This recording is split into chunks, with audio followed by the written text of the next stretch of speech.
I kind of live a boring life. I felt that operating a dispensary was leading edge. It was a month-to-month rental agreement. Laws allowing for the medical use of marijuana have passed in 8 states. I think it's better to perceive marijuana as a medicine. Charlie had a business license from the city of Morro Bay. What Charlie did was come down and tell us what he was doing. It was in the newspapers. No problem, they didn't bother us. I studied the federal rules regarding marijuana, so I decided to call up the DEA. Some of them were not being targeted by the DEA. Others were targeted by the DEA, and we were all trying to figure out what criteria the DEA was using.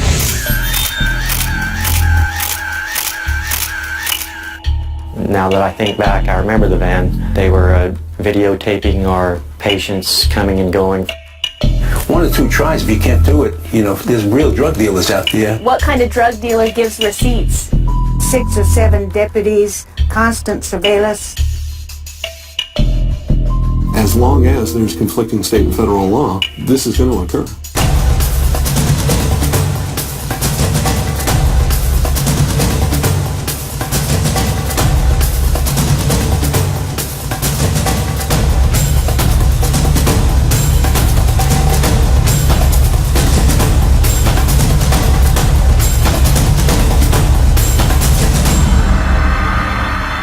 If Charlie Lynch goes to prison, Charlie Lynch would effectively become a political prisoner.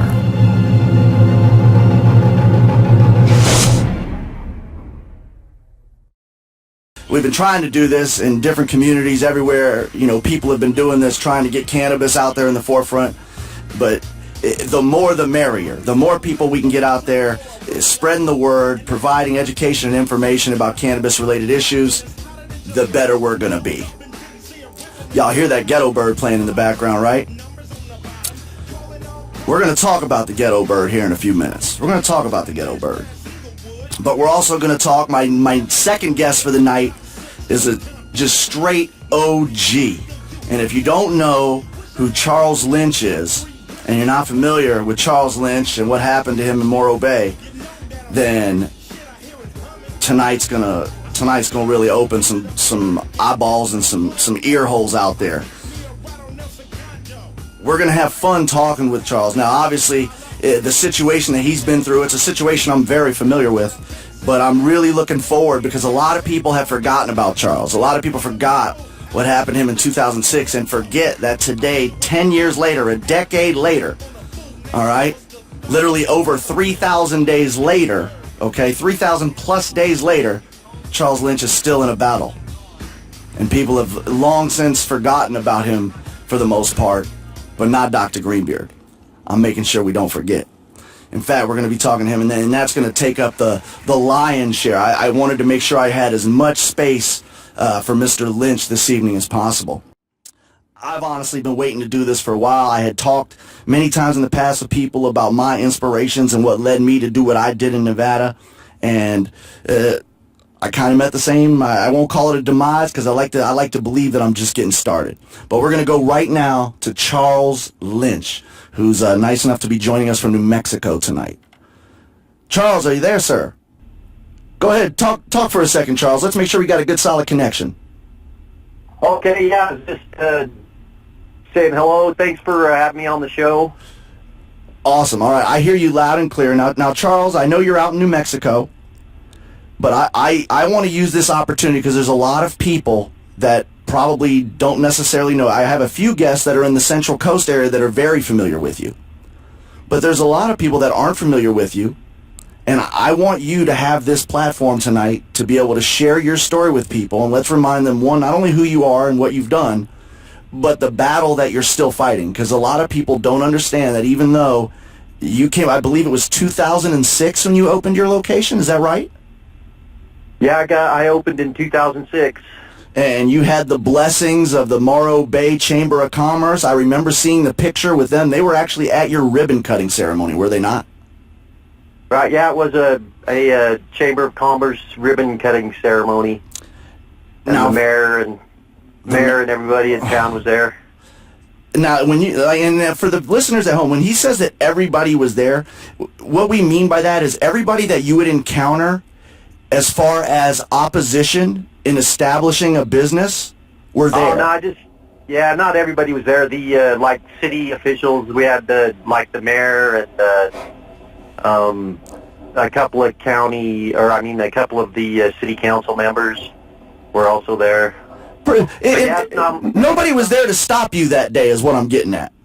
No, it's not like the police were there. The chief of police wasn't there, nothing like that, that I know of anyway. Yeah. Well, what we know now, Charles, is usually they probably always have somebody there, but... So, yeah, they're probably watching. There's no doubt about that, Now, what was it that, what got you started? Because for me personally, I'll tell you this right now. In 2006 when you started, I was sitting in Nevada, and I was trying to find out, because we had just been told, we had that rumor that, hey, if you're in compliance with state law, the feds aren't going to mess with you.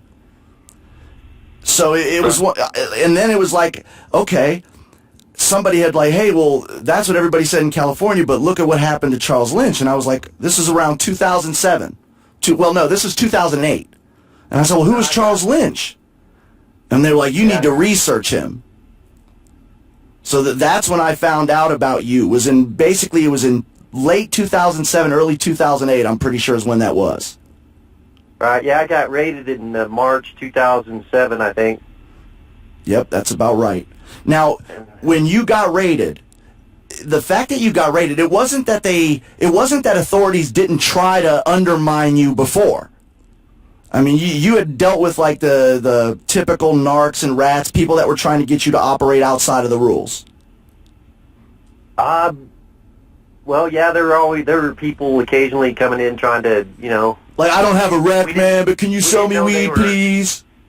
Right, we didn't know. It wasn't like that. It was just some, I remember one incident where they sent in a deputy and a guy who was, claiming to be under 18, and, the kid didn't have his paperwork, and so the dad was trying to, anyway, we wouldn't let him in, and then, at that time, I didn't know he was a sheriff's deputy either. So, but yeah, they tried sending in undercover cops a couple times. One member turned out to be an undercover cop that I can think of right now. It's been a while, but, yeah, that's a dirty game they play with their undercoverness. They used to do the same thing to me in Nevada. What they would do is they would always come in tandems, and it would be one person acting as a caregiver and the other person in either a wheelchair or a walker that would act like they were unable to talk, even though their ailment would be something that had nothing to do with their ability to speak.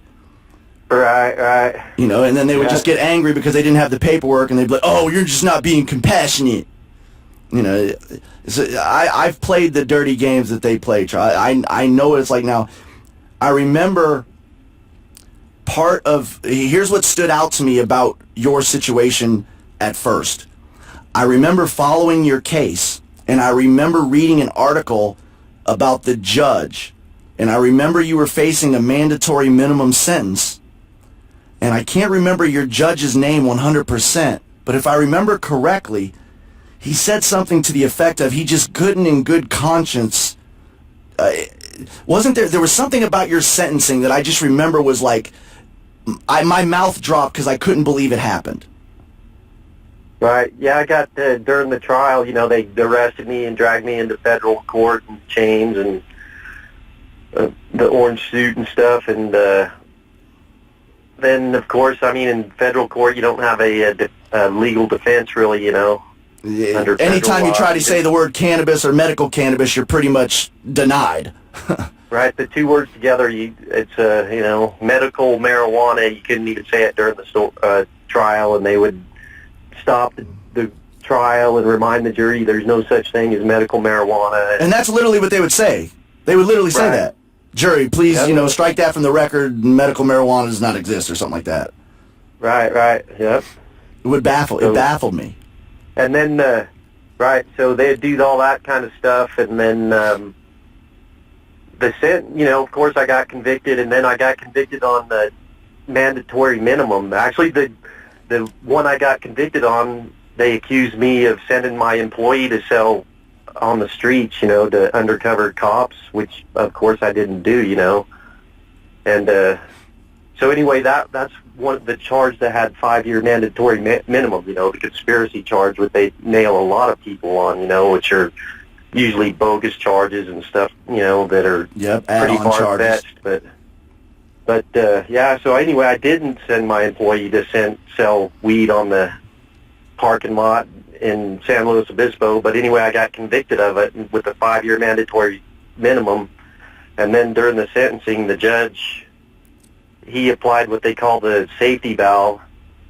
There's 5 rules in the safety valve. I can't remember them all right now, but one of them is like you're not the kingpin of the operation, so so he applied the safety valve to my sentencing, and he, instead of giving me the 5-year mandatory minimum, he sentenced me to 1 year and 1 year basically. And then that's what I remember. I remember it was like 1 year, 1 day or something like that. And I remember hearing that, and I was like, now from my point of view, you got a real charge, no disrespect, but from my point of view, I thought that they were about to send you away for much longer. So when then I heard the judge only gave you a year, I'll be honest, that's when I made my decision, like, that I was doing the right thing. That's when I knew I was ready to go, like, let's get these licenses, let's do this. Right, yeah, lots of other guys, they went to jail, for a long time. Aaron Sadunski, Eddie Lepp, Oh yeah, a lot of, and then the group that was up in Montana, the Floors, and they did dirty as well. Like, I tell people all the time, Charles, I got lucky because when we got raided by the feds, when I got raided in 2010 along with 12 other groups, I was the only one that never got arrested. But at the same time, our law in Nevada was different, and we didn't have case law, but we had some guidelines that were kind of there between the lines if you knew how to read them. And with California, they didn't really have that. They were still pushing those first few cases through the system. So now here's what I want people to understand as well. This all started for you back in 2007, your legal fight. Is it over yet? Nope, actually I've been sitting in the Ninth Circuit Court of Appeals ever since I got convicted, and I have federal public defenders, and they keep delaying the case, they think it's better, that because honestly, they think that one day there's going to be a mythical amnesty for all cannabis-related charges once we get our heads out of our asses and realize it's an innocuous weed and we legalize it for everybody for its medicinal purposes. But, that would be the simple thing to do, Charles. Yeah, they got that Section 538, the Appropriation Acts, the spending bill. Yep. With actually it used to be Section 538, now it's Section 542, I think. Which they occasionally change numbers from time to time when a high prominent case comes through in hopes that the attorneys will mislabel the numbers so that they can dismiss without prejudice. It's a tactic that the higher-ups use in the legal world. I learned this the hard way. Oh, yeah? Huh. Yeah. Oh, yeah. They'll occasionally change code numbers that have to do with certain things that are about to come under challenge through lawsuits. That way, hopefully, over the course of a 10-year situation like yours, someone will make a mistake and mislabel something in legal documents, and it allows them an easy out. Right. It's bogus, but that's how they play these days. So it doesn't surprise me that they've changed the number on it. But yeah, the fact that you're still battling in the appellates, what is it that you're battling, Charles? Well, 5 years in jail, the mandatory minimum. Actually, the judge, he sentenced me to 1 year and 1 day, but then the federal government, they appealed that decision saying I should have got 5 years. So the feds want me to go to 5 years for that conspiracy charge that I was telling you about, that I allegedly sent my employee to sell 2 bags of marijuana on the street, which I didn't do, Yeah, I've got a storefront, and people come to me and make it easy and bring their paperwork and come through my door, but I'm going to send my employee down to handle business in a parking lot. It just doesn't make fucking sense. They were saying the same shit about me. I'm going to carry a lease on this nice big multi-$1,000 building, 2,000 square feet. I'm going to remodel it so that I can meet people at 7-Eleven. It just it makes no sense. Yep. But and then imagine all the money they've spent trying to prove over a couple bags of weed, really, in that instance. Well, and that's what I think about when they busted me, Charles, at my dispensary, which it wasn't. They caught us, me and my volunteer, with 2 ounces between us because as legal patients in Nevada, we were allowed to have an ounce at a time. So I had an ounce, he had an ounce. And they couldn't believe that I had all these empty mason jars, but there was only 2 ounces there. Right. But I told him, I said, hey, man, I'm a patient. I got high tolerance. Yeah, I had I had a dispensary, so I had quite a few bags full of weed. Well, and that's the thing. Like, you had different... your situation that you... Like, my situation in Nevada was different, but in California, you were full-on... You were receiving vendors. You had members of your collective that were providing their excess medicines that you were able to provide to patients. Like, you were running, in my opinion... When I learned everything that you had done, like, it blew my mind that you went out of your way to call the DEA. I thought I was the only crazy motherfucker that would do something like that. Yeah. Like, people thought I was nuts. I did the same thing, Charles. Oh, yeah? I was like, if he did it, and they told him that they were going to revert to local authorities, why wouldn't I do the same thing? Because it all helps your paper trail. It all helped the paper trail. Right. I made the mistake of not getting the name of the person that I spoke to. Well, the thing for me is even when I did get the names, come to find out they never give a real name. Almost everybody that's at the DEA is either Mike, Tom, or Richard. Right. Richard, yeah. Well, every now and then they feel like being a Richard. Yeah. Sometimes they're just Toms and fucking Harrys, but every now and then we got some Richards. Yep, no doubt, yeah. But I did all the same thing. I went to my city council. They were like, well, we've never done this before, but legally there's nothing that can stop you as long as you do it all correctly. Form your corporation, file this, file that. So I did it. And the truth is, I did it, Charles, because I knew there was a guy in Morro Bay that I had heard about that was doing it, and even though the sledgehammer had hit him, I had watched a judge do something I had never seen done with a federal charge. Right, and actually... When that happened, I don't know if you knew it, Charles, but when that happened, there was like literally a collective sigh out of people I know in the industry, because even though we've always known that we could be facing time in a cage, to actually see for once a federal mandatory minimum against a peaceful, compassionate man actually not be acknowledged. I know it sucked to be you, and once again, I'm not trying to bring up any bad memories, but what was your misfortune that day opened a lot of people's eyes that we were turning the tide. To see a judge basically feel bad that he was going to have to do something he was forced to do, that's a turning point moment. Right. Actually, the judge, he would have been even more compassionate, but listen to the reason I got one year. I don't know if people understand this, but the reason he would have let me slide essentially on all the charges to time served, except for one of them, which was supposedly selling drugs to minors. And so that was bullshit. Right, and so the way that worked out is, the city of Morro Bay told me anybody 18 or older is allowed in the dispensary, and unless, let's see, so it's 18 or older unless accompanied by a parent, right? Gotcha. And so anybody under 18 could come in with their parents. Anybody 18 or older, if they had all the proper paperwork, they could come in and, be members. And so I found out the hard way that under federal law, that anybody under 21 is considered a minor. Yep.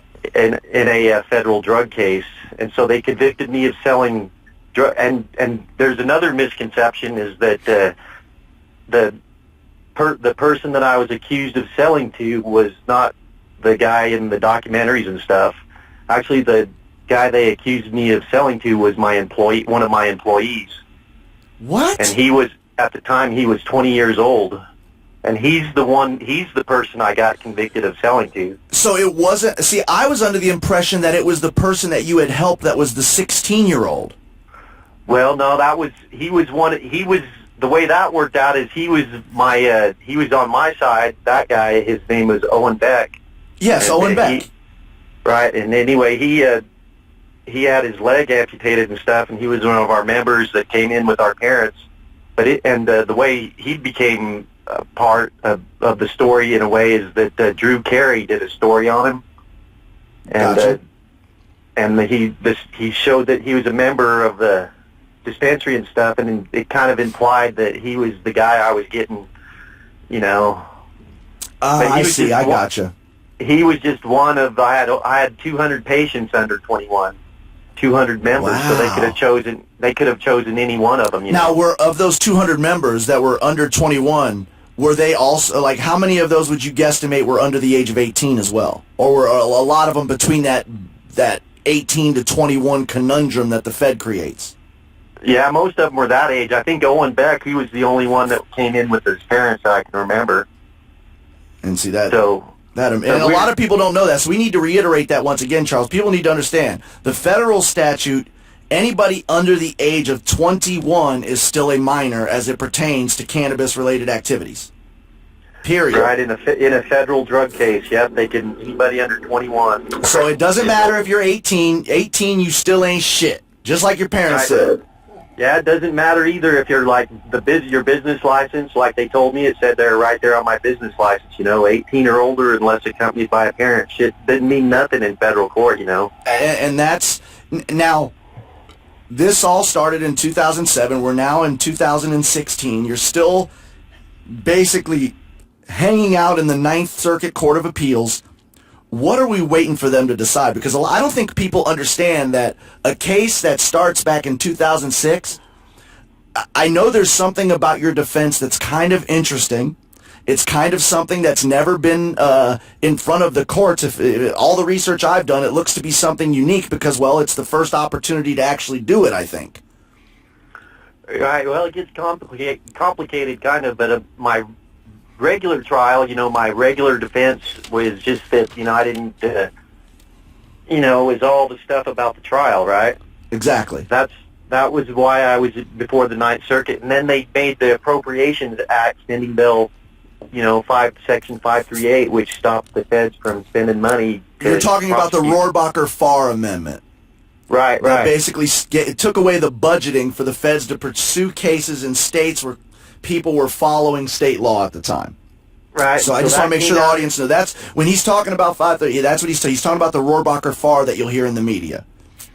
Right. And so anyway, when that came out in 2015, then I made the claim that I think I might have been the first one in the United States to make the claim that they had to stop prosecuting me because they no longer had the resources. Right. If I'm not mistaken, I do believe I don't know if you're going to be given that credit, Charles, but as far as I can remember, I'm pretty sure you were. Yeah, actually, they said it in some court documents, but it doesn't matter, you know. I mean, there's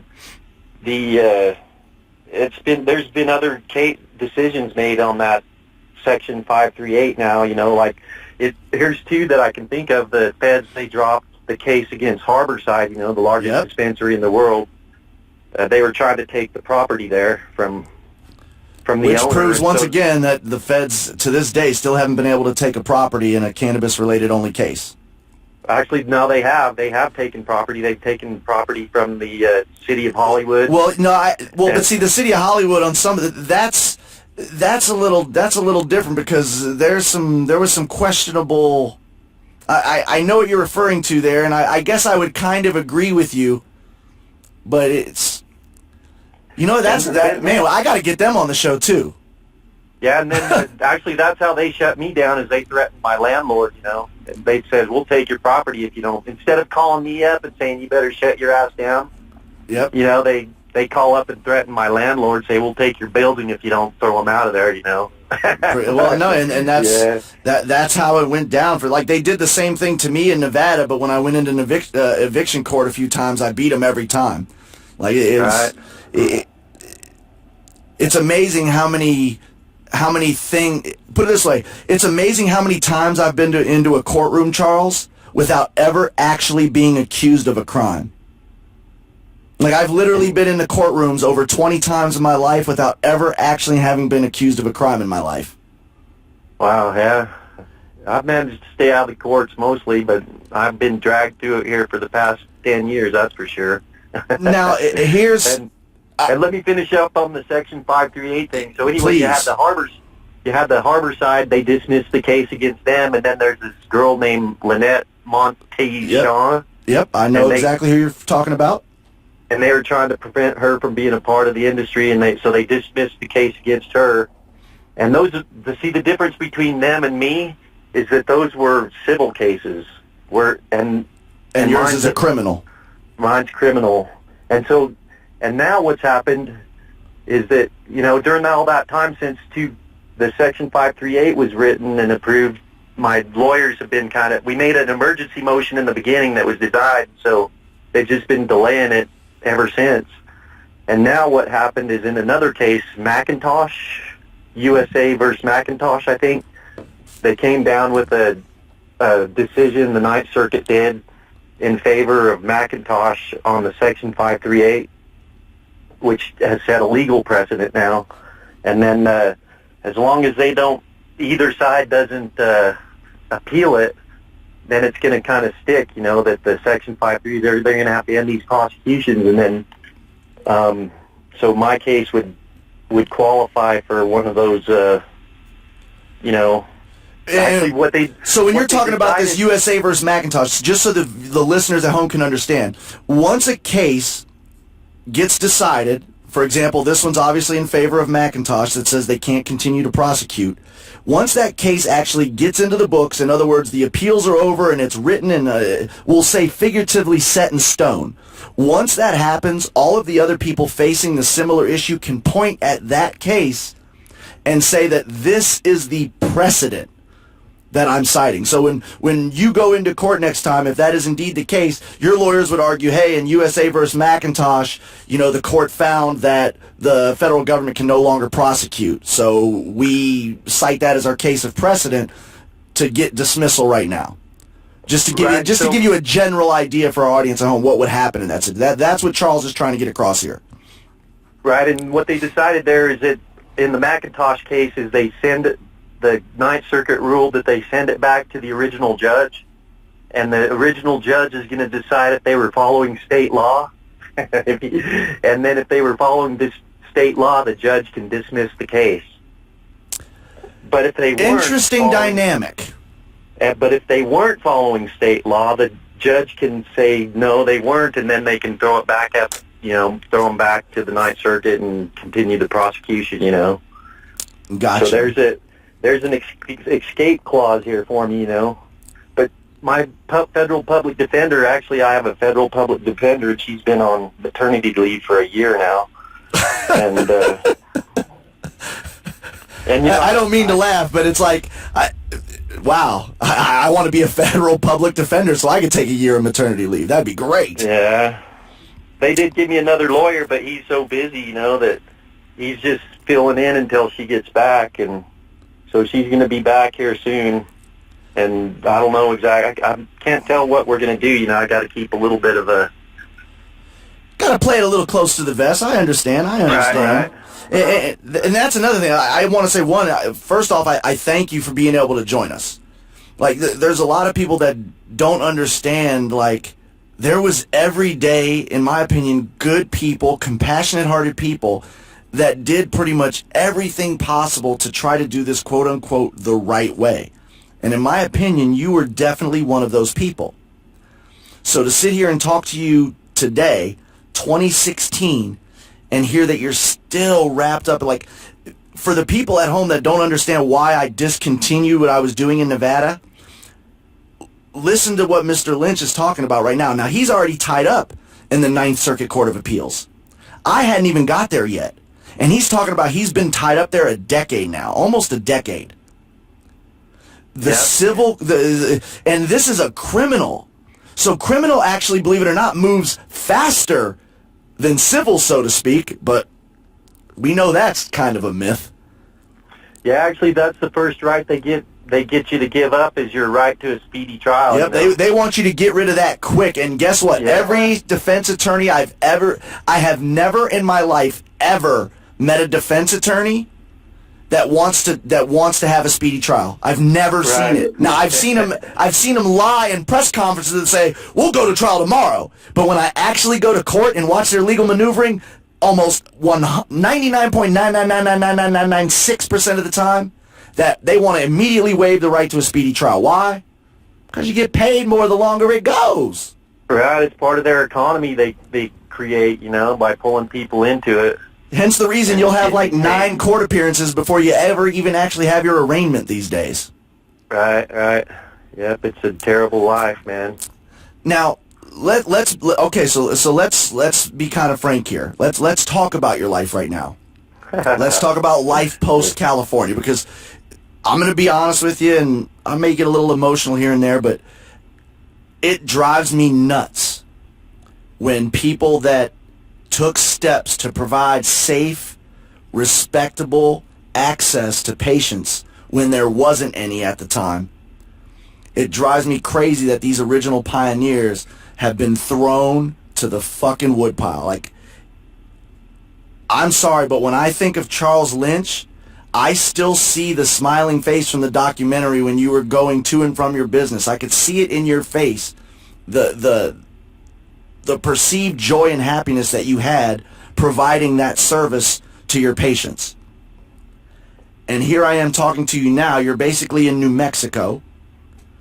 You're like I was for a long time. You're pretty much unemployable, because the second you tell people that you're involved in a federal action pertaining to cannabis, well, you're hireable. Yeah. We want to hire you now. Yay! Yeah, that's usually the end of the conversation, That's what happened to me, honestly, and that's why after 5 years, I didn't have the support to fall back on. I kind of had to do my own thing, so it drives me crazy. Now, I know that just recently, when I had my case going in Nevada, I couldn't do it on my own. I did all my own legal work, and literally, I was spending $100 a week just in fucking photocopies. Defending yourself and helping people defend your freedom is an expensive task. So I know what it's like to be, I know what it's like to have the government come in and chop your legs off, and then try to sell them back to you when you have no money to buy them. I know what it's like. So they use they use money, the money game against you, and they take all your opportunities to have money away from you. That's pretty much what they did to me. They basically just pretty much made me impossible to hire. Anytime I tried to get any meaningful employment in Nevada, a background check somehow would reveal that I was under federal investigation. It is what it is. Right. But ultimately, you don't even hear back from people, but. Oh, and that's true too. And then, if people would hear, or somebody would tell them, "Oh, you didn't hear about what happened with him," and he's one of. And then some people just don't like the fact that I'm willing to stand up for my rights. It's like, "Oh, you're gonna fight? You're not just gonna take the plea and be done with it?" And it's like, "Fuck no! I'm not a criminal. I'm suing them. Why would I take a plea? There isn't one." But for people like yourself, I've been in the struggle, and trust me, I'll tell you that I was disappointed because, I'll be honest, I had a GoFundMe page, Charles. And I'm thinking to myself, wow, this is going to set precedents in Nevada. All these people have been behind me. This is awesome. I should be able to the community should be able to help me. And then I'll be honest, I cried a bunch of nights when I didn't get any support whatsoever. Like, I literally couldn't believe that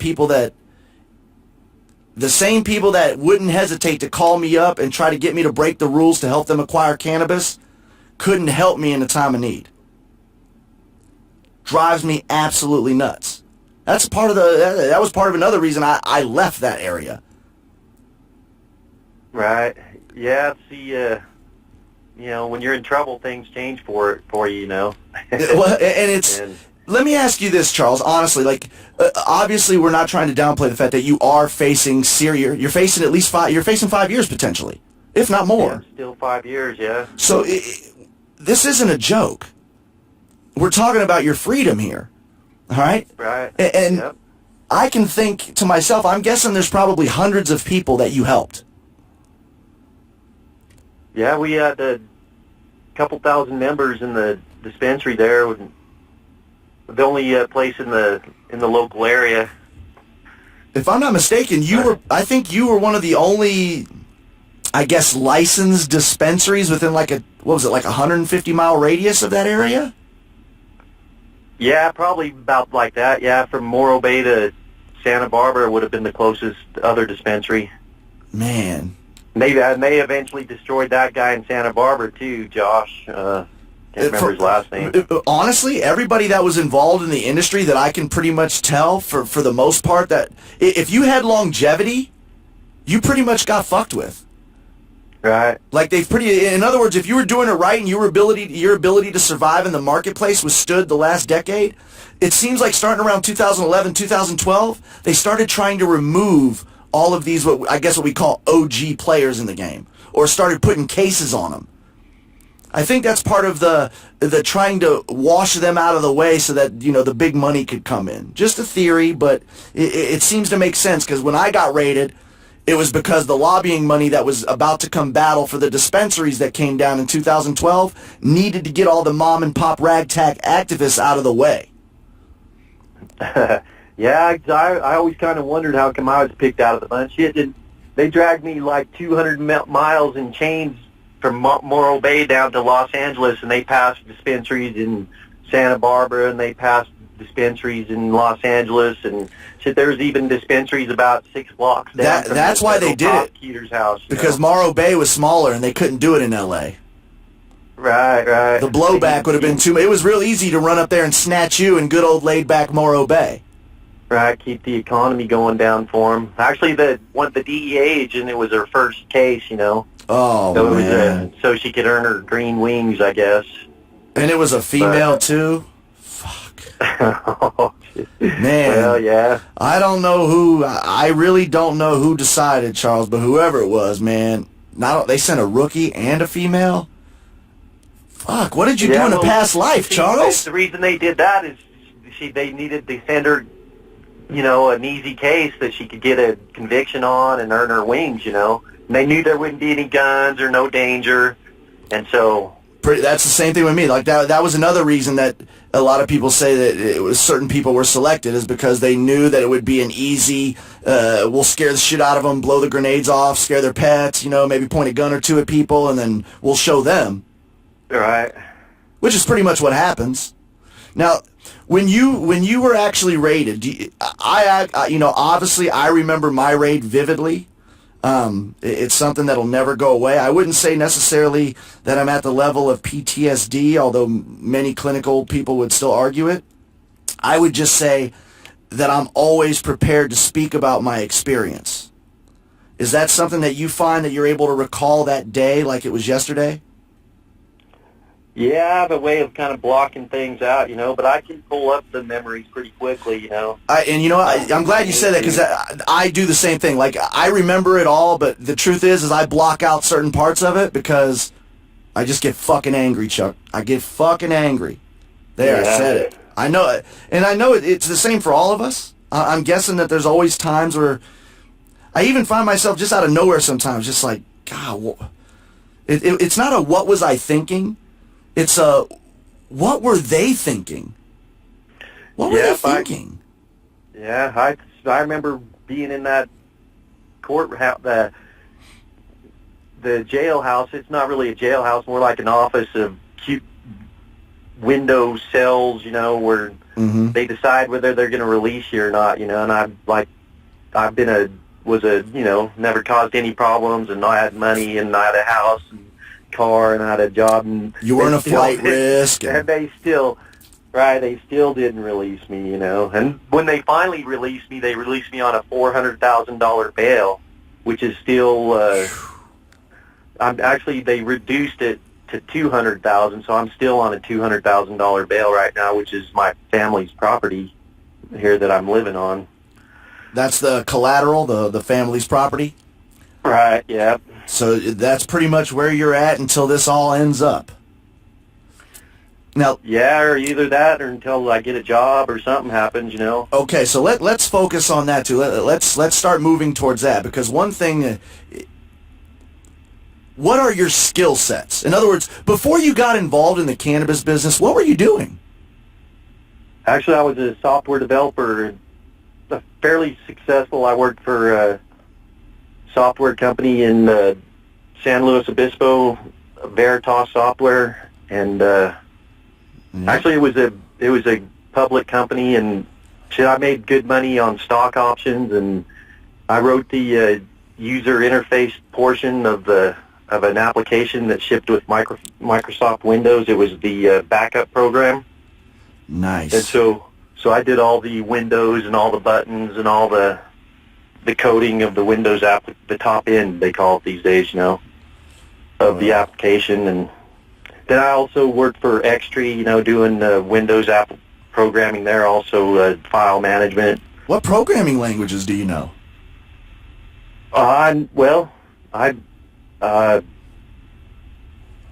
They're all pretty similar, really, but for programming Windows, you do C# or, use these development kits. And then I had a job there for a couple years. I was programming in Flash, building an application to manage a theater control system for... The point I'm getting at, it's not like you were working at KFC. All right, it wasn't like you were on parole and you were a federal worker, and then all of a sudden you said, I'm going to get into this weed business. It wasn't like that. No, I was a successful software engineer, and I have a bachelor's degree in computer science, and I've been, programming for most, for 25 years now at this point, although I don't program every day, I kind of do different things, but I could still build a website, or I can build a iPhone app. In fact, I built a couple iPhone apps. And I might have to talk to old Charles Lynch here about trying to get DFZ radio hooked up. Plus, I've been trying to find a developer for years. Oh yeah, well, I work remotely too, Well, and here's what I'm getting at, Charles. Because let me ask you this: do you ever, like you say that you're waiting to be, to find employment and stuff like that? What if that employment opportunity came from something in a cannabis-related business endeavor? Is that something you'd be open to, or is it one of those situations now where you're like, I mean, obviously you probably have restrictions on you because of your court case, but if there was no restrictions and you could go back to work and someone said, hey, I saw what you did back then, I know you know how to do this, how would you like to come do that again? Is it something you'd be open to? Oh yeah, definitely. I kind of feel like I'm getting left behind by the cannabis industry, and I shouldn't be, but... You know what? I'm going to be honest with you right now. That's exactly how I feel. And look, I'm not the biggest person in the world. In fact, I'm just a nobody. But I know the type of people that it takes to be successful, delivering the type of service it takes to deliver within this industry. In my opinion, the second I'm able to hire people, I'm looking for Charles Lynch's. That's who I'm looking for. The people that have actually done the compassionate thing, knowing damn well they could end up in a cage for it. Like you said, it disgusts me that this new industry is coming along, and I told the people earlier I was going to get to a series of questions. Here's what I want to ask you, Charles. At any time since you have run into your legal troubles from 2007, with all of this industry emerging, even though you had all of that experience and success, has anybody ever contacted you as to work as a consultant on maybe helping them get started in the industry with experience that you already had? Did anybody contact you during that time for that type of work? Well, no, not really. I got a couple of people calling, and they pretty much just tapped my brain and then moved on, The point being is it doesn't happen. And you want to know why? Well, actually, I still have the feds breathing down my neck myself personally, so yeah, I couldn't even hire myself, Well, and see, that's the thing. It's like a lot of people, like myself included. If I did have a let's say a cannabis-related internet platform or something like that, and I wonder, here's what people don't understand. It's like just like what I went through back in Nevada. That federal intervention follows you. Just like you said, they can pretty much show up at any time and do like a surprise inspection, can they not? Yeah. I'm still on. Actually, I'm under pretrial services, but it's essentially probation, and they did show up last week checking the place out. Now, when they show up to check the place out, what exactly does that mean? Well, they come by. Actually, it's like I teach. I'm the teacher for all their new agents, so I get a new agent every couple months, it seems like, here in New Mexico. And so that gives them a reason to tell me they're going to come by someday and, check, to just meet me, But anyway, so they use that. Plus, you're a cordial gentleman, so it's a real easy interaction versus maybe somebody that's having a little bit more abrasivity, might be a more abrasive. I mean, you're an easygoing guy, Charles. Let's face it, you're an easygoing guy. Yeah, there's no problems. It's just my freedom. It's just but yeah, I've been following the rules, and I'm not having any problems with that. In fact, they've treated me fairly. The probation people, they kind of backed off a little bit. Now, as far as probation, they drug tested me and they dragged me to L.A. I had to drive. That's what I was going to say. Are they dragging you to L.A. for these checkups, or are they doing it in New Mexico? No, not right now. I have an agent here in New Mexico that I report to. But before, when I lived in Pismo Beach, when I was arrested, I had the ankle monitor on for like a couple years, 3 or 4 years. They drug tested me, and I had to drive to L.A. twice a month. From Pismo, so I kind of almost hate going to L.A. at this point. I hate L.A. Out there having to drive to L.A. with that ankle bracelet on, charging it up, and go sit up there in the damn federal building and hand off my urine in a cup. But, yeah. Now, when I hear you talk about, it's to the point now where I can almost sense there's obviously there's exasperation in your voice. But it's almost as if now it's like you've already come to grips and terms with it, and now it's almost like that uncle that said he was going to stay until Sunday, and it's Thursday afternoon and he's still sleeping on the couch. It's almost like me personally, I think I'm like, why? Obviously there's a legal process, and obviously they're going to do, but it's like, man, Charles, you should be out here, you should be back with us again. That's what I when I watch Lynching Charlie Lynch,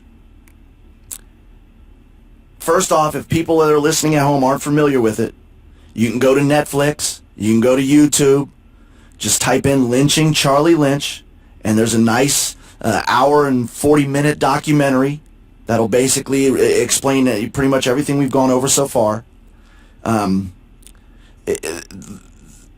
What I'm more concerned with, and what we're talking about now, is the fact that who I consider to be these pioneers, these people that went out in their communities, and I mean, he picked up the phone, people, and called the DEA to make sure that if he was going to do this, that, hey, were you guys lying? And it's like, well, no, that's up to your local law enforcement.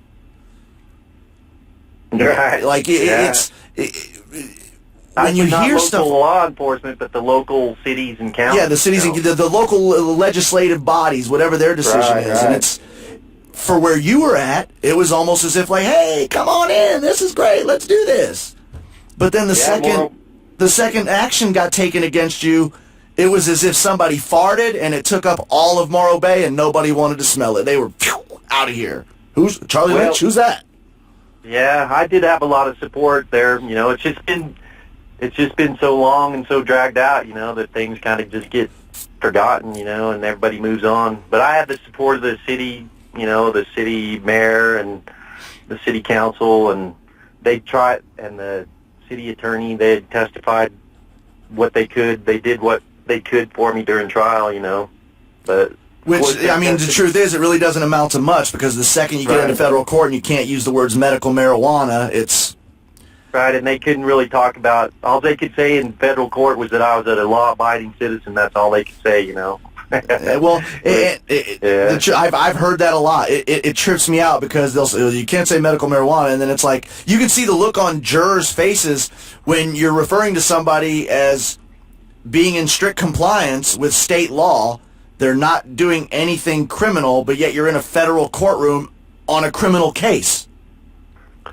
I've watched jurors be very confused, and then, the whole, strike that from the record, juror needs to be, informed that there's no such thing as medical marijuana, or however they say it. I've seen it many different ways. I think we're getting to the point now, honestly, where if your case were to, if your situation happened today, Charles, I'm willing to bet that you'd get acquitted instantly. I think you were just a victim of being one of the first out there to provide what was already long overdue at the time. Yeah, I don't know. I can't predict, what would happen, but I've heard they're like raiding in Colorado today, Well, and so they're raiding everywhere. This myth that Yeah. there's free states and stuff like that, I can tell you right now, Mr. Lynch, I get contacted from Colorado, Washington, Oregon, Alaska, all these so-called free states. I still have people calling me for legal advice nonstop weekly. It hasn't stopped. They might tell people that, but that's just the media. We know they lie. We know they're lying. Right. We know they're lying. It might not be as bad as it was, but it still does occur, and still people are singled out, and that's where because for you, man, you're going. It's like over 3,000 days of this shit. Yeah, like 3,470, I think, somewhere around. Man. Right 3,470 days of continuous gray cloud legal action hovering over you. Right. Yep. I mean, I'm glad you've gotten to the point where it's like, obviously you've come to terms with it. I mean, 10 years, it's like, whoa. But I'm curious to see. Choice, really, Do you have any idea when the next action will come up with your case? Well, actually, I don't want to really say anything about that right now, but let me just say something's gonna give soon here. Okay. Well, what I'm asking is when's your next date for? Like, is there a status check date that's scheduled? Oh, okay, yeah, I got you. My appeal, it's been, my lawyers keep delaying it, and so they delayed, the most recent delay was like until November 16th, I think. Is that November 16th of this year? Yeah. Which, and then based on what you said, they're probably going to go in and get another delay, I'm guessing. Well, like you said, obviously, maybe there's a different set of cards that get played, but for all intents and purposes right now, the next scheduled date is November 16th. Right, so yeah, November 16th, yeah, and so my federal public defender, she should be back by then, Right after the elections. Oh, you're right. Critical time in the world. Oh, people are either going to be upset over Hillary or Trump, or hopefully joyful to the fact that we finally got Gary Johnson in. Who knows? Yeah, but Trump, I don't know. I don't know if he's going to be that marijuana friendly, Oh, he's not. In fact, I'm afraid that if he gets in charge, he's going to put Chris Christie as his fucking... any of them. Chris Christie, if Chris Christie's the Attorney General, he's already stated straight out. Washington, Colorado, get ready because your shit's illegal the second I get... And if... Trust me, I know that they can prosecute up to 5 years after the date of your last sale, too, Yep. 5 years after, so... And I think that Chris Christie is like Harry Anslinger reincarnated. Yeah, they're definitely not good for the marijuana industry, I don't think, Honestly, they're not good for any industry except fast food, from what I can gather on Chris Christie. They do much like to eat, but... Well, they're good for the incarceration industry, the prison industry. That's what they're good for. Yeah, and we don't want that at all, Charles. Especially you, and I know I don't want it, but... Right, and Hillary Clinton, I don't know, she's got too much baggage, And then I was all for Bernie myself personally, but, I can't even vote. I was about to say, right now you're really... I can't even vote because I'm in New Mexico, and their law is that if you have some sort of pending problem with the law, you're not allowed to vote. In other words, if you may become a convicted felon in the time it takes to vote, you're just not allowed to vote. It's almost like they convict you before you're convicted. Right. Well, I am. I have. Well, yeah, you have been. You are under appeal. That is right. Right. So, but yeah, I can't vote, so my vote doesn't count. But yeah, I'd almost rather see Johnson though than any of those other guys. But I would write in Bernie Sanders probably. I'm curious to see how many people actually do that. I think a lot of people may write it in, so I'm curious to see. Yeah. he had quite a following, and at least he's honest. Somebody said, "What are you, a socialist?" And I was well, I like the honest guy, The And the thing is people make such a big argument over wordplay and stuff like that. The truth is, 99.9% of the people, if you pulled them aside on the street, put a microphone in their face and a camera and said, "Hey, what's a Republican? What's a Democrat? What's a Libertarian?" They don't fucking know. They don't know. Half of them, if you give them a political spectrum quiz, when they try to tell you that they would never vote for Hillary, and then they find out that every position they have aligns with Hillary, that's why I usually don't talk politics with people. I usually just deal with how it affects me. And right now, man, as a person involved with cannabis, that's never going to change. Trump and Hillary are both off my list. There's just no way. There's no way that they can represent me anywhere. I don't care what their thoughts on other things. On my number one issue, they can't represent me. Right. I don't think I'm well represented by my government. That's for sure. And you know what? I'm glad you just said it, because I'm willing to bet that unless you have a government job, you pretty much have that same feeling. Yeah. Now let's do this, Charles. I know that you, the same way that I was afraid to ask for help. So I know that feeling. But I'm not afraid to ask for help. In fact, I worked to get onto this platform so that I could definitely use my platform to ask for help. Now I know that you are scraping by out there. I know you've been trying to find employment. I know you've also been doing some music. You're actually a pretty talented individual from what I could gather. Like I said, one of these days I'm going to be a gazillionaire and I'm going to hire all these veterans and we're just going to sit back. But in the meantime, I want to try to let people know where they can find. I know we have the Friends of Charles Lynch, the Friends of CCL website. Is that correct? The Friends of CCL. Is it .com or .org? Yeah, it's .com. It's .com. And I know that on your Friends of CCL, that's basically Friends of, Charles Lynch. On your Friends of CCL.com, there's actually a place set up there to donate. And those donations go directly, do those donations go directly to you, Charles? Yeah, they go into a PayPal account, and I got a card. I can get it right off there. Now, and I'm going to tell people right now, it is absolutely shameful. And like I said, I only wish I could do more, but I'm going to go ahead and basically challenge. I know that you had sent me some web information. I am going to go out and pledge right now that I am going to go on to your donate page and I am going to make a $200 donation. And I'm going to challenge every single person that's a member of the DFZ radio family to go out and whatever. Here's what I learned. Every single penny matters. Every penny matters. So whether it's $1, whether it's $5, whether it's $10, whatever support you can provide, and I'll even say this, anybody that might owe me money still. If you're somebody that owes me money, I'll wipe the slate clean if I see that your name pops up as somebody who's donated. Look, if you owe me $300, don't be stingy. You better throw him $100 or $150, $200. But if you owe me money in any way, shape, or form, give it to Charles. Well, I appreciate that. Honestly, Charles, it's the least I can do. And trust me, I don't have money coming out of my ears, but I know that even just an amount like $200 makes a huge freaking difference. And I know that there's a lot of people out there that picked your brain the same way they picked mine, and then didn't even have the nerve to give a reach around when they use the information to go out and do things in the industry.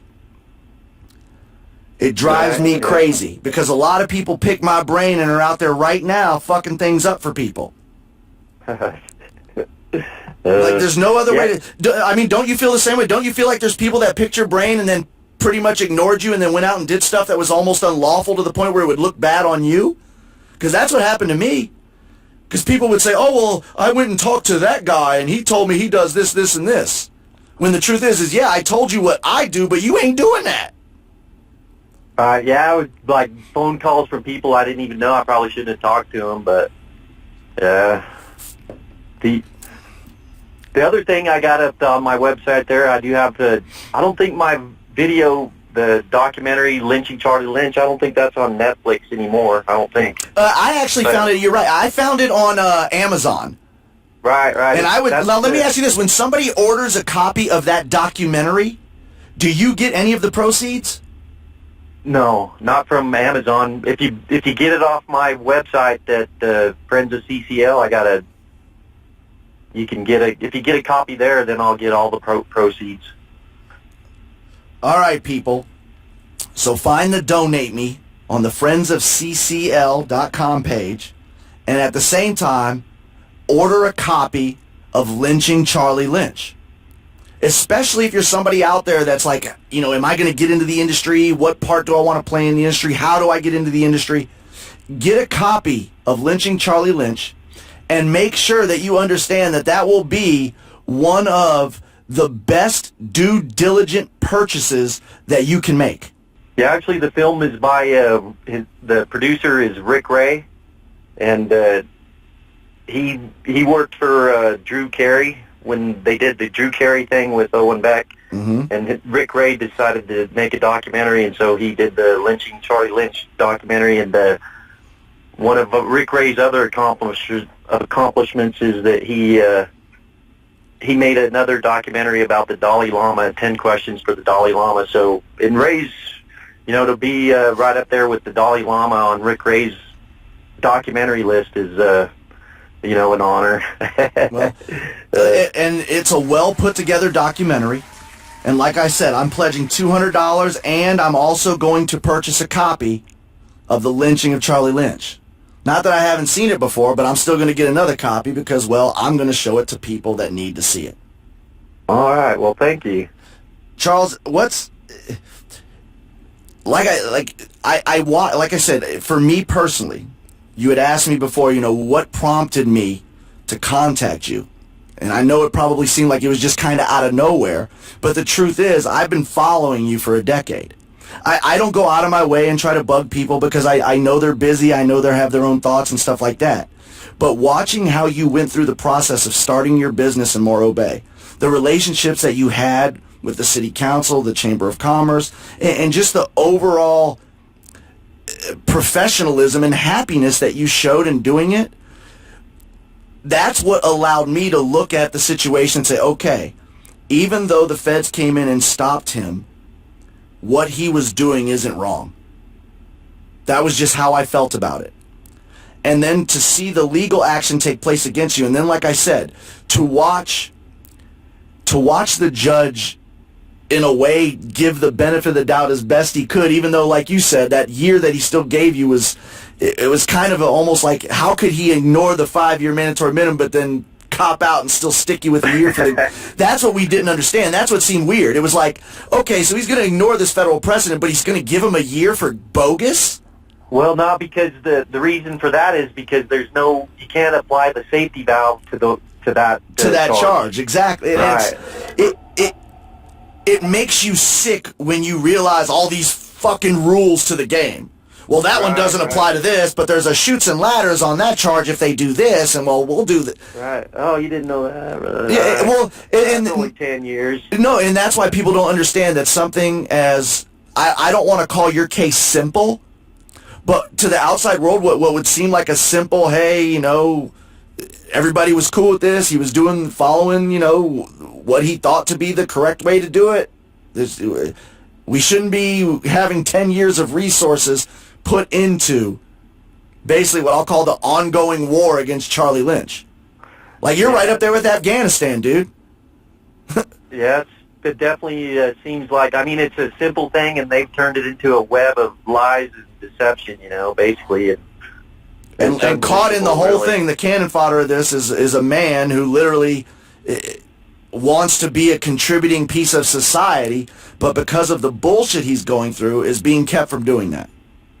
Yeah, I feel like I've missed out on doing a lot of good things, If I just imagine all the money they spent prosecuting me, if I would have had that to do something productive with, I could have been quite a... I know, right? Really, imagine if we would have just success, took that money and saved people's lives from cancer with it.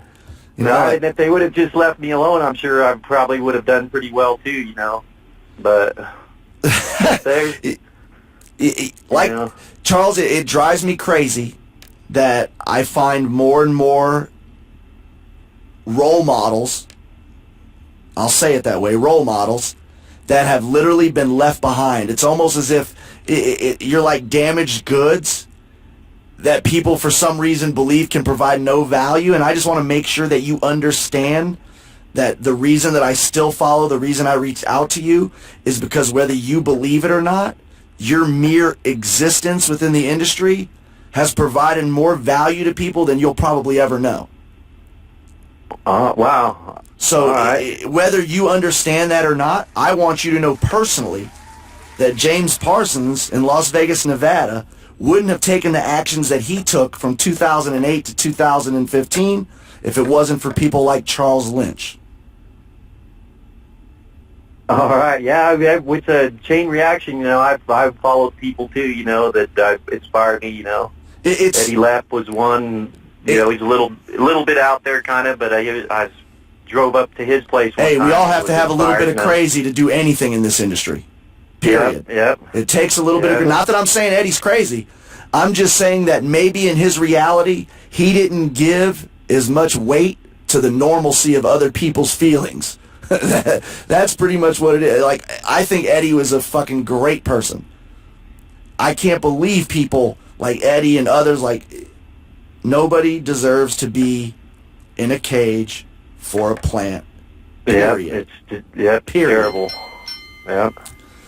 Well, Charles, I want to make sure that we don't keep you on here too late. I want to make sure that we tell, once again, if you could just do me a favor and give everybody, where can they find more information? Where do they find you at, Charles? How can people support and help you right now in your continued battle? Well, I have my web page up, the friendsofccl.com website there. And I've got all my paperwork's up there, my appeal page and donate page, and then there's a section 538 page with all the information on that battle where I've had letters from, senators and other important people join me in the case. So I got my website there, and then I'm on Facebook as Charles Lynch. Then I have my... That's where I found you at, by the way. I was grateful that you were there. I honestly did not think for some reason I'd be able to find you there.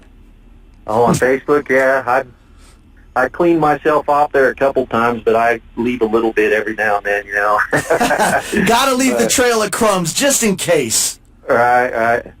So I'm on Facebook, and then also I have my music thing, Microband, and I'm at microband.com. I have a one-man show. I play everybody's... you're a one-man cover band. One-man cover band. I can even do a marijuana set of songs, smoke 2 joints and a couple other, some Tom Petty stuff. That's what I'm talking about. Anybody needs a show for their next party or something, And then also, I created it. I'm here in New Mexico, and I've lived here. This is where I grew up, and we have the Navajo Nation here, and so being here, and having my technology background, I created a whole new company called Billisana, and actually Billisana means apple in Navajo, and so I've created a company, and we're selling Native American Apple Watch bands. So for those people that run out and buy the Apple Watch, you're selling Native American bands for those watches. Right, I only have a couple of them available, but if you go to billisana.com or also Billisana on Facebook, I've got these silver watch bands that attach right to your Apple Watch. And I'll make sure I put all this information out on my social media as well, Charles, to make sure we get as much exposure as we possibly can for this stuff. Oh, that'd be cool. I even have some, I even brought the marijuana idea to the Billisana project, and I got a couple of marijuana leaf Apple Watch bands made out of silver.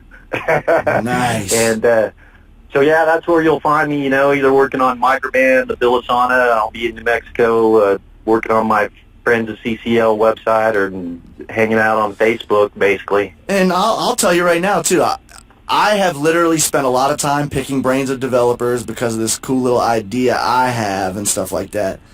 I'm gonna hit you up in my non-studio time just to see what we might be able to come together with, because I feel in a certain way that for a while there the industry had left me behind. I know what that feeling's like, to be kind of like feeling like you're alone and battling and then there's nobody really around you because, well, who cares when you only have a court date every 6 months or once a year? You know, like you said, people lose touch with it. Right. And it got to the point where watching other people go through what they go through, I realized that I'll tell people straight, look, I didn't have the financial resources or the family resources to have a 10-year battle. It wasn't an option for me. And for most people that are involved in those battles, I'm sure it's not an option for them. So that's why when I tell people any support helps. Any support helps. Get on. There's no reason that Charles Lynch shouldn't be included somewhere in the community. And I don't know why it hasn't happened yet. But if I got to do the damn thing and make this the best radio station in the world so that I can end up hiring him, y'all better hurry up because I'm gonna snatch him up. Y'all better hurry up. Yep, time's running out there no, actually, I've been fortunate that my family's been there to keep me from, like, you know, being on the streets, basically, you know. And so honestly, I'm grateful that that's happened. But face it, Charles, man, you belong back home in California. Nothing against New Mexico. I know that I haven't forgotten about you. I'm grateful that I was able to get you on tonight so that our audience could maybe for the first time meet you, and if they're familiar with you, maybe refamiliarize themselves. Because I know that when it's all said and done, I hope that you'll remember to contact me and let me know whenever the legal action's over or has come to a finality. I hope. I'm pretty sure I'll probably figure it out and find it anyway because I'm always looking for that stuff. But I look forward to hopefully your 538 argument wins it and gets it all finished up for you. That's what I'm hoping for because it says plain and simple they don't have money for it. So why the hell are you still going to court? Yeah, that's the quickest way to end it, you know. So I know we're not fortune tellers and we don't try to be fortune tellers here at the Triple C Show. But with the precedent, I'm going to go look at this case that you talked about, the USA Macintosh, hopefully, and I can find it. But if that's the precedent that's been set, and basically the USA has decided that they're not going to fight it anymore, and it becomes, you know, etched in stone, hopefully your day's coming, Charles. Hopefully your day's coming. Yeah, actually, you can find that document up on my website on the Section 538 page. Excellent. The USA versus Macintosh, I think it's there. Yeah, I think what I'm actually going to do is when we get off here, Charles, I think I'm actually going to try to find a way to maybe lead people to your page and to the donate page, and so that they can watch. Or maybe I'll post a video tomorrow of how I actually went onto the page and made a donation. That way we can get other people. Maybe they just don't know how. Maybe I can show them with a how-to video how to help Charles Lynch. Wow, that'd be cool, man. I appreciate that. Trust me, it's the least I can do, sir. It is the least I can do. I hope people run out. I hope they get a copy of Lynching Charlie Lynch. I hope they go to friendsofccl.com to get that copy. And then at the same time, I hope they go over and donate to your ongoing battle against the federal government, which I believe is just a bunch of bullshit. Just my opinion. It is what it is. But keep your head up, Charles. Trust me, it's just beginning, sir. I know what you're going through. I can relate.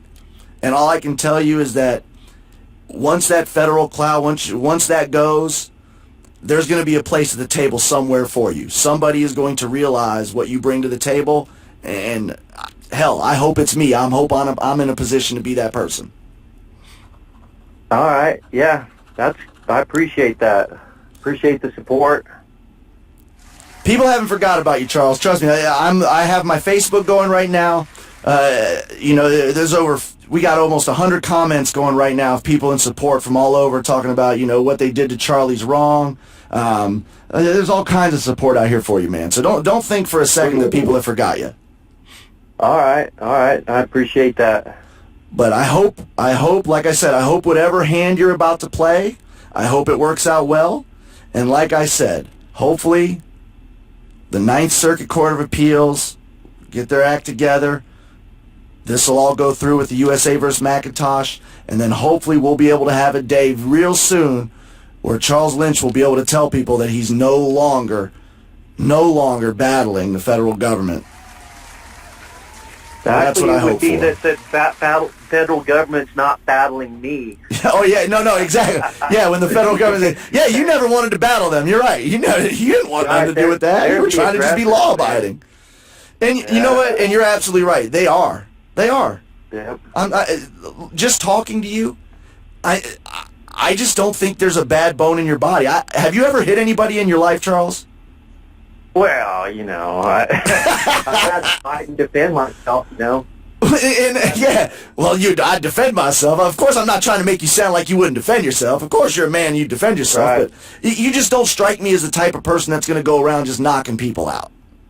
No, I'm a music guy, for music and peace, love, dove sort of stuff, Exactly.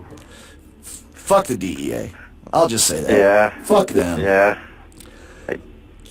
Well, Charles, I want to go ahead one more time, let everybody know that the place to find all this information, you're going to go to friendsofccl.com. That's where you're going to be able to find information about his ongoing case, how you can donate to his cause, and how you can get a copy of Lynching Charlie Lynch, because that's what Dr. Greenbeard's going to do. Charles, thank you so much for joining us tonight. I hope when the next activities take place, please reach out to me on Facebook, because I would love to have you on again to talk about it with our audience. All right, great. Well, I appreciate the support and the time and the donations and everything. It's really, I appreciate it a lot. Absolutely. Like I said, it's the least I can do, Charles. Thank you very much for joining us tonight. I hope that the DFZ Radio family will pick up the ball that I'm trying to bounce here, and let's see if we can go ahead and help Charlie out. All right, man. I'll see you on Facebook, and I'll talk to you soon, then. Absolutely. I'm going to definitely pick your brain about this whole computer developing stuff. Don't worry. We're going to get to that. All right, great. All right, Charles. You have a great night. Once again, thanks for joining us. And I'll make sure I send you a link when I do this YouTube video that's going to teach people how to actually click on a donate button and make magic happen. All right. I appreciate it, James. All right, Charles. You have a great night, and I hope to hear from you again real soon when this 538 argument wins for you. All right. Freedom for all, man. No doubt, man. Long live the plant. All right. Take care. I kind of live a boring life. I felt that operating a dispensary was leading edge. It was a month-to-month rental agreement. Laws allowing for the medical use of marijuana have passed in 8 states. I think it's better to perceive marijuana as a medicine. Charlie had a business license from the city of Morro Bay. What Charlie did was come down and tell us what he was doing. It was in the newspapers. No problem. They didn't bother us. I studied the federal rules regarding marijuana, so I decided to call up the DEA. Some of them were not being targeted by the DEA. Others were targeted by the DEA. And we were all trying to figure out what criteria the DEA was using.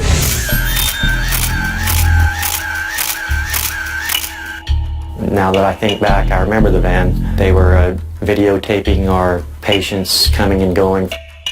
1 or 2 tries if you can't do it. There's real drug dealers out there. What kind of drug dealer gives receipts? 6 or 7 deputies, constant surveillance.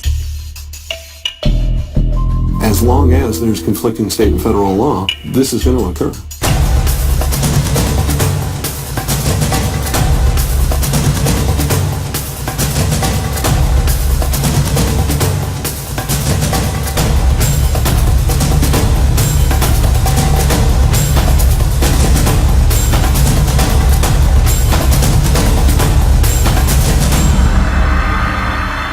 If Charlie Lynch goes to prison, Charlie Lynch would effectively become a political prisoner.